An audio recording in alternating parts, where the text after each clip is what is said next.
Hello, boys and girls. So let's go ahead and pick up with chapter 10. In chapter 9, Dara was concerned because she showed back up to her campsite where they lived, and nobody was there.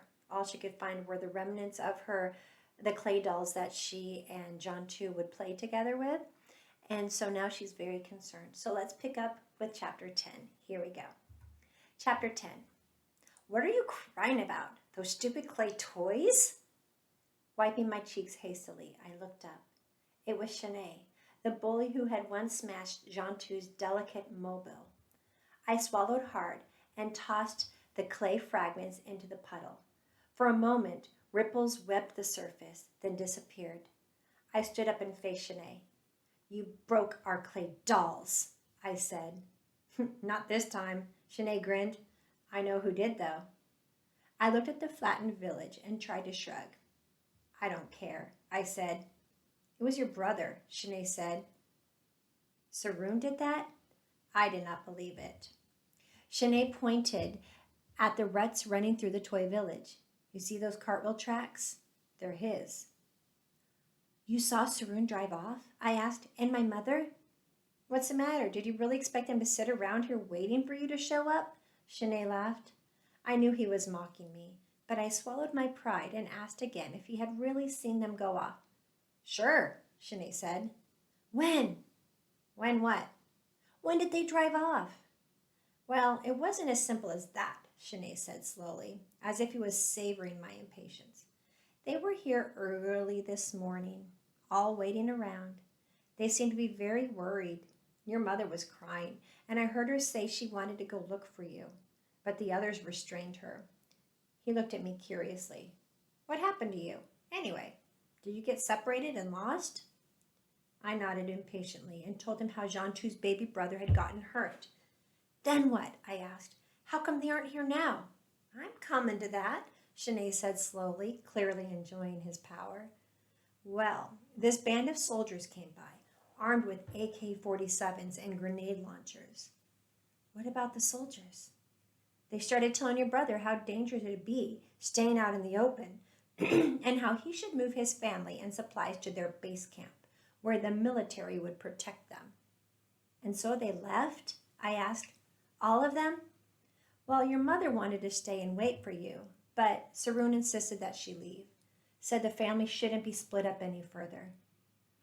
I felt a sick, sinking feeling in my stomach. Abandoned. I bit down on my lip very hard to stop the tears from welling up.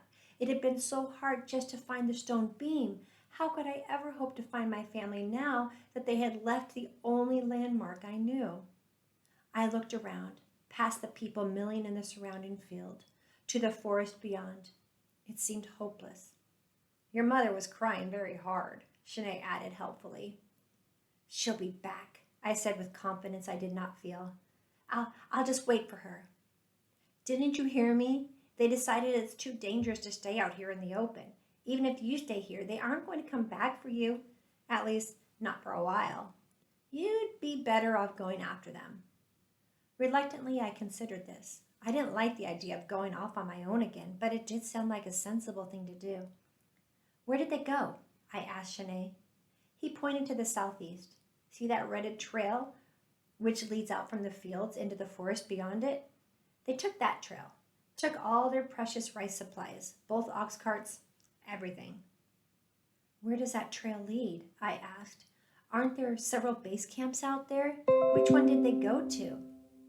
Shanae shrugged. How would I know? He said. Didn't they tell you? Tell me? Shanae laughed. Who'd tell me anything? Nobody even sees me. I looked at him. His hair was matted and unkempt, and all the buttons but one on his shirt were missing. For the first time, I felt sorry for him, now that I had a taste of what it was like to be totally ignored, to feel unwanted. I could imagine him standing on the side, watching silently as my family bustled about, fretting, discussing, making decisions. So you really have no idea where they are? I asked. I didn't say that. What I said was that nobody ever tells me anything. That doesn't mean I don't find out things for myself. He smiled smugly at me. There was a military base camp east of Nongchan, he told me, where a large group of Khmer Sarai soldiers lived. Their leader is a man called General Kung Silor, Shanae said, and he's actively recruiting men to join his army to prepare a counterattack against the Vietnamese. If men join up now, he'll take them in, feed them, and clothe them, and provide some shelter for their families. After the shelling yesterday, Shanae said, a lot of people apparently felt Nongchan wasn't safe enough anymore, so hundreds of them have decided to join up with Kung's army and move their families over to the security of the base camp there. And that's where my family and John Two's are now, at this base camp? That's where I think they are, Shanae hedged. But you're not sure? He tilted his chin up belligerently. Who can be sure of anything, he said. I felt so very tired. My knees gave way, and I sat down heavily on the ground. I had no idea what to do next. Shanae glanced at me and then rummaged in his pockets. He brought out a handful of cold rice wrapped in a strip of banana leaf.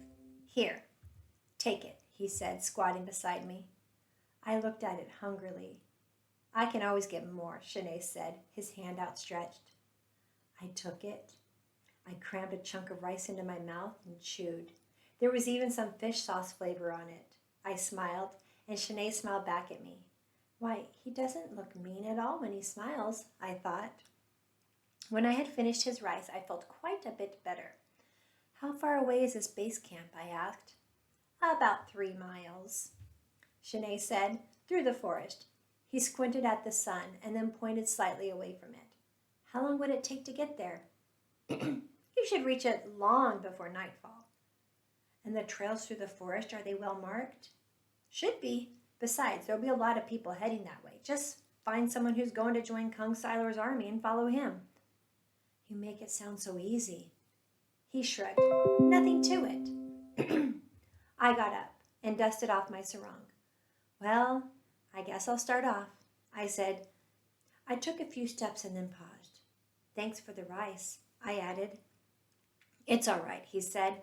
He was still squatting on the ground, hugging his knees to his chest. He looked small and forlorn. I waved at him and walked a few more steps. There were people everywhere, but not a single one looked familiar or paid any attention to me. I felt very alone. If I disappeared into thin air right now, I thought nobody would even realize it, except maybe Shanae. I turned and looked back at him. Hey, I called.